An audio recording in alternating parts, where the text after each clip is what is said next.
Também um ponto que me chama a atenção é na autenticidade dos evangelhos, né? Por exemplo, nós vamos encontrar, por exemplo, a confirmação de Santo Irineu, né?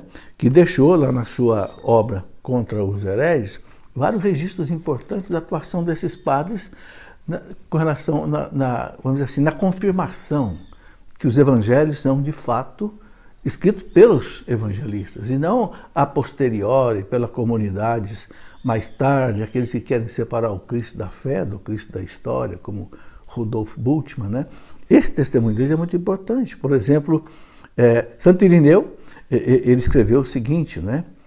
Lá na obra dele, a Diversos Hereges, Mateus publicou entre os hebreus, na língua deles, o escrito dos evangelhos. Quando Pedro e Paulo evangelizavam em Roma e fundaram a igreja. Depois da morte de Pedro e Paulo, também Marcos, o discípulo e intérprete de Pedro, nos transmitiu por escrito o que Pedro anunciava.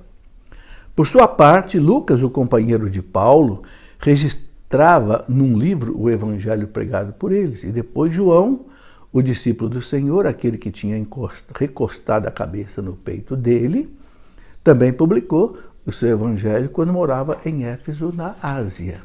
Está aí o livro 3, né? Na página 247 da publicação da patrística da Paulus. Né? Interessante que no ano 130, o bispo Pápias, né, que era de Hierápolis, na Frígia, na Ásia Menor, ele fala também do Evangelho de São Mateus. Né? Mateus, por sua parte, pôs em ordem os dizeres na língua hebraica e cada um depois traduziu como pôde. Isso está lá na obra de Eusébio de Cesareia, que, aliás, Eusébio de Cesareia, né, que é do século IV, ele foi o primeiro historiador da igreja na sua história eclesiástica, muito importante, né, publicado já pela editora Paulus, né, na coleção patrística. Eusébio deixa esse testemunho. E o mesmo Pápias, ou Papias, não sei, ele fala do Evangelho de São Marcos também. Ele diz: Marcos, intérprete de Pedro, escreveu cuidadosamente, não porém ordenadamente, as recordações ou palavras do Senhor. Efetivamente, ele jamais ouvira ou seguira o Senhor.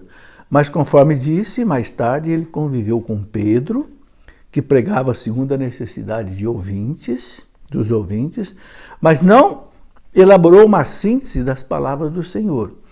Assim, ao escrever de acordo com suas lembranças, não cometeu erros.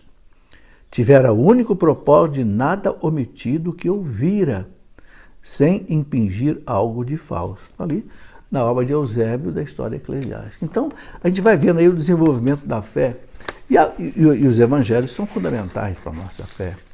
Houve um tempo que os racionalistas, no século XVIII, quiseram questionar a autenticidade dos evangelhos, né?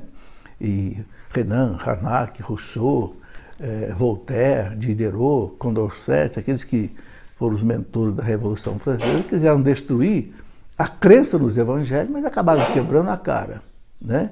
E aquele racionalista alemão von Harnack foi obrigado a dizer: nós trabalhamos 50 anos para tentar destruir os evangelhos, o que nós conseguimos foi construir um pedestal para que a gente colocá-lo em cima.